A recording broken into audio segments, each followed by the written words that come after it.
It seems that every year another enormous Tyrannosaurus specimen is discovered or described that further cements its position at the top of the megatheropod hierarchy.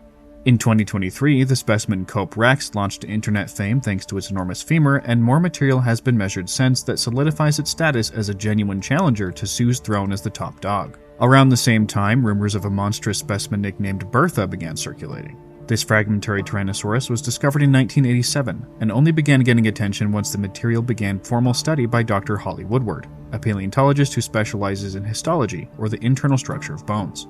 Bertha was frequently referred to as a potential rival to Sue in online circles, but the wait for the paper she was supposed to be described in kept dragging on longer and longer. Finally, in January 2026, one of the much-anticipated papers finally dropped. And while it does do a decent job of elucidating Bertha's impressive body size, it also accomplishes the much more important function of revolutionizing our understanding of T-Rex growth and life history.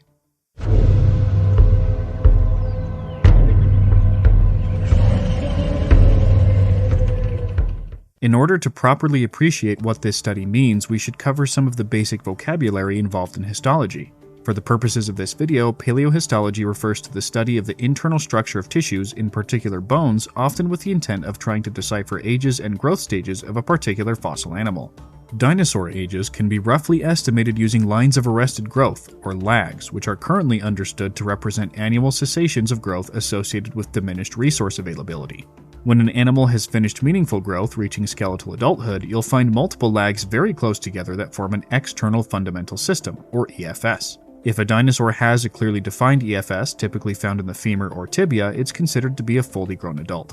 By examining these anatomical markers in a sample of 15 Tyrannosaurus specimens ranging from 10-year-old juveniles to multiple skeletally mature adults, Woodward and her team discovered that rather than the wicked fast, almost exponential-looking growth curve we've become accustomed to, Tyrannosaurus subadult growth period may have been both linear and longer than expected. The statistically most supported model treated each cortical growth mark, CGM, as a year mark, and indicated that older T-Rex individuals lived into their late 30s. Note that this methodology is a little different than how histology is typically interpreted, with lags, or lines of arrested growth, usually being interpreted to mean seasonal pauses on growth, while annuli are simply periods of slower growth that may or may not correspond to seasonality. Now, how is this affected by the recent bombshell study by Zano and Napoli demonstrating that Nanotyrannus was not a juvenile Tyrannosaurus after all? Woodward's team still showed that the two nanospecimens they analyzed, Jane and Petey, did not have similar growth rates to Tyrannosaurus, although they were less bullish on the nano-identity, instead carefully allowing that the two small tyrannosaurs were likely different species. With that in mind, their samples still included 15 specimens of Tyrannosaurus proper, significantly increasing our knowledge of maturation and growth rates among known specimens. The best fit equation that excluded the Nanotyrannus specimens indicated that T-Rex remained in the subadult stage for up to 2 decades, growing at a consistent rate for a long time. This is much more similar to carcharodontosaurs like Meraxes than we initially thought. MOR 1189 was the youngest specimen, at around 10 years old. The first growth line would correspond to a body mass of 26.9 kilograms and may have been deposited when it was 1 or 2 years old. The most robustly supported growth curve with the most data points indicated that T-Rex would have added about 360 kilograms a year for its subadult period, significantly slowing down in its mid to late 20s. What about Bertha? Based on examining the tibia of BDM50, which is its actual specimen number, Bertha was barely fully grown, having just begun to deposit an EFS, or external fundamental system. However, the femur did not have an EFS, indicating that Bertha wasn't completely skeletally mature after all. It was very close to fully grown either way, with appositional growth just about done in the tibia and slowing down significantly in the femur. This may mean that femurs continue depositing bone later in life than tibias do, but that's a hefty conclusion to reach when based on a single specimen. Bertha, conservatively, would have been in its late 20s at time of death. If you count each cortical growth mark as a year mark, that moves up to the early 40s. Histology is an incredibly complex field with a lot of subjectivity on what a researcher decides to count as a growth mark, so this paper does a great job of setting out standards for what future research can do as well. Now, I know what you're all wondering. How big was Bertha anyway? Well, the paper only includes thin section images with scale bars, which can be used to gain a very rough estimate, but rather than relying on such crude, uncivilized methods, I instead asked Dr. Woodward herself. To put this in context, most plausible adult or subadult T-Rex specimen femora measure in the 500 to 550 mm minimum circumference range. Detailed bone and muscle recons of specimens on the lower end of this range, like MOR 555 or Devil Rex, are around 9.2 to 9.4 metric tons. Scotty at 570 is typically reconstructed at 10.5 to 11 metric tons. Some, like the not fully grown G-Rex, are shorter but wider at 580, indicating a 10 to 11 ton range.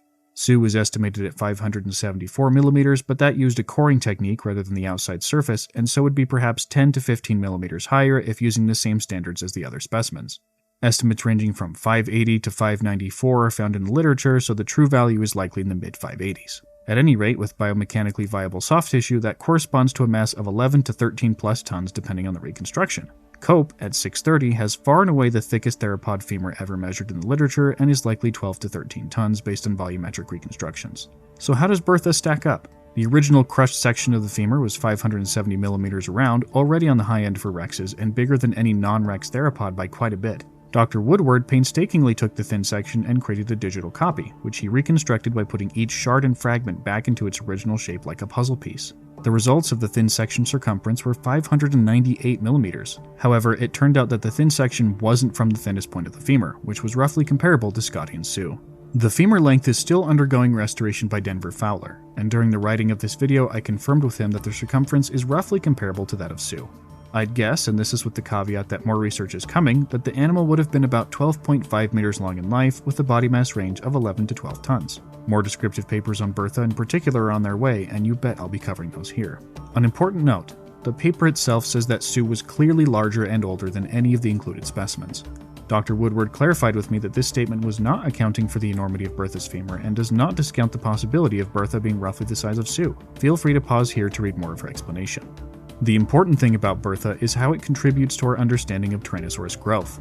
Growth plasticity within a species is definitely a real thing, and we're just now starting to get enough data on T-Rex life history to begin to understand it for the tyrant lizard king. The fact that Bertha was just on the cusp of skeletal maturity while being at least in its late 20s means that T-Rex may have grown for longer than we thought throughout life, and that individual variation plays a large role in a given animal's growth rate.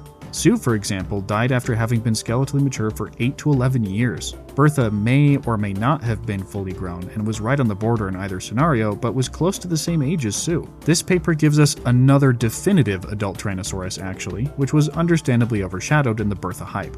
CCM V33115 has an EFS and the tibia circumference is 502 millimeters, comparable to that of MOR 555. This would make it the smallest known fully grown T-Rex at roughly 9.2 to 9.3 tons, scaling from Zhongshu et al. 2025's Life Muscle Recon of Devil Rex. We also have to address the recent claims that Tyrannosaurus rex should be split into 3 different Hell Creek species: Tyrannosaurus imperator, Tyrannosaurus rex, and Tyrannosaurus regina. Woodward's team concluded that growth rate within Tyrannosaurus does not suggest species-level differences, although the possibility for an anatomical character split remains. The Woodward paper also emphasizes something I've been harping on for years, that trying to assess adulthood based on sexual maturity is almost impossible for fossil animals, given how we don't have reliable markers of sexual maturity in the first place. Essentially, assessing adulthood is best done by using histological methods to find whether or not long bones like femora and tibiae have external fundamental systems. Anything else is almost entirely useless.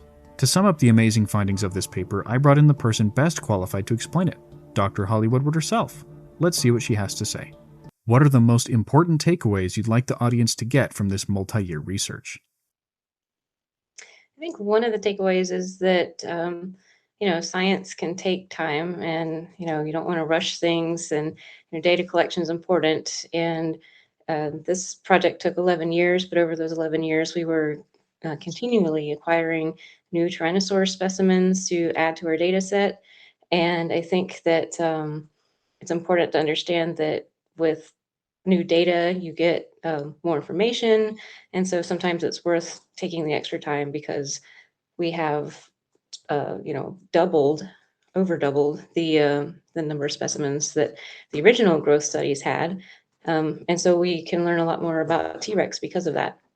Another takeaway I think that I would like people to know is just that with this study, it kind of shows that we're always looking for more samples. I mean, it sounds like 17 T-Rex might sound pretty amazing, but it's really not that great of a sample. So, we filled in some gaps, but now we have new questions to ask and new gaps. And so, we're just continue looking for more, and there's always going to be more to do.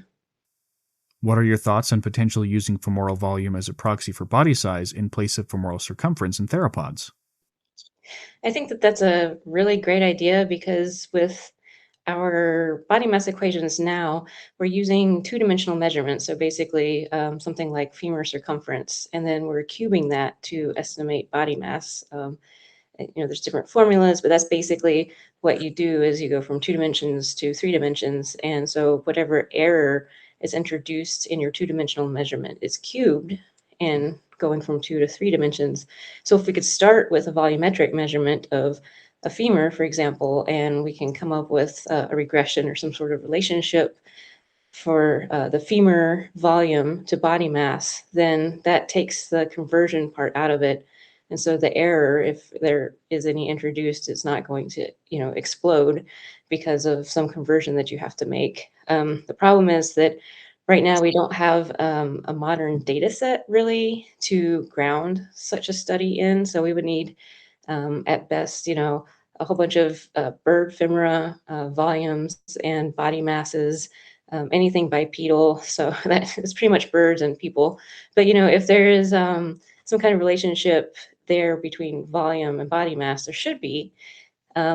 I don't know if that would be a constant regression across all taxa, like the circumference is, or if it would change across taxa. So that would be something that would need to be investigated, because if it's species by species, then there probably isn't much use to that, as far as extrapolating to something that doesn't live anymore. But I think the idea, because we've sort of demonstrated that it works in crocodilians to a point, is a good one to explore to get more accurate for theropods in particular. Yes, I'm gonna keep saying that because that's sort of that's just what science does, answer some questions and then you get more questions and that requires more data. How do you see the field of paleohistology becoming more standardized in terms of what are counted as growth marks? How would you like it to be standardized? I would like it to be standardized by us doing more modern sampling. Again, it goes back to needing more samples, but so with modern animals, we've seen time and time again that one growth mark equals one arrest growth um, per year. So these rings are annual. But now that we've really started looking into modern taxa, we're finding exceptions to that. So oftentimes we'll find that the number of growth rings in an individual isn't the same as the age of the individual. Maybe it has more growth rings than its actual age. And, you know, we're finding this, but we're not really figuring out why. We're not looking at the causes of this. So is it most common in captive animals? And are we messing with, photoperiod with those animals? Are they being reared in environments that they're naturally not supposed to be living in? So, for example, ostrich farms in Montana or crocodile farms in South Africa, so things like that are maybe affecting the way growth rings are formed. Um, so we're finding exceptions because we're doing more sampling, but we need to start figuring out what causes those differences, and then we can start eliminating those issues. So standardizing histology first starts with really getting a good understanding of how growth rings form in the first place. So we need to study modern animals for that. And, studying extinct taxa like dinosaurs is way more sexy, but, we really need a good foundation. And so that's one way I would like histology to become standardized is for us to get a good handle on growth rings, so that we can say, hey, this one might be a stress line, but this one is an actual growth ring, or, this one suggests maybe injury and illness within 1 year of growth or something. If we can really start figuring out, hibernation line versus a growth line, things like that would really be super cool to be able to tease that out. Do you have any advice for aspiring paleontologists in the audience? Yeah, so I think something that I didn't really discover when I was a kid, and even when I was in college, and something that I think a lot of people should know is that you can be a paleontologist by doing a whole bunch of different things. So you don't have to just study geology or biology to be a paleontologist. If your interest is in math, then great, we really need statisticians. If you are interested in engineering, we need people who can understand biomechanics to understand, levers and pulleys, because that's what bones and muscles are. If you're interested in microbiology, the whole melanins and proteins and potential heme complexes and dinosaur bones. That's all chemistry and biochemistry stuff that if you're that interested in, you can go that route. So you can basically pick a field and apply it to paleontology. You can even do it with arts. So if you like to write, we need people that can translate, the research that scientists do into words that make sense for the general public and get them excited. We need paleo artists, people that know anatomy and can draw it and illustrate it. So whatever field you want to do, you can probably apply it to paleontology. And that's something I wish I had known early on. Thanks for sharing your insights, Dr. Woodward. And another thank you goes to Dr. Denver Fowler for advising the Bertha section of this video. Go visit the Badlands Dinosaur Museum in Dickinson, North Dakota to potentially see Bertha when it goes on display. More research is forthcoming on this beast, so don't take any of the size estimations in this video as gospel, but it should give you a good idea of how Bertha shakes up understanding of Tyrannosaurus growth and life histories. Even the most well-studied dinosaur of all time is constantly changing. And when it does, you'll know where to find new information, right here on Vividen Paleontology Evolved. You can also check out my book Extinction Obsidian Dawn in the link in the pinned comment, and feel free to join the channel to gain loyalty badges at the Raptor level and early access to videos at the Megatheropod level. I'm the Vividen, and I'll see you the next time a T-Rex shakes science just by existing.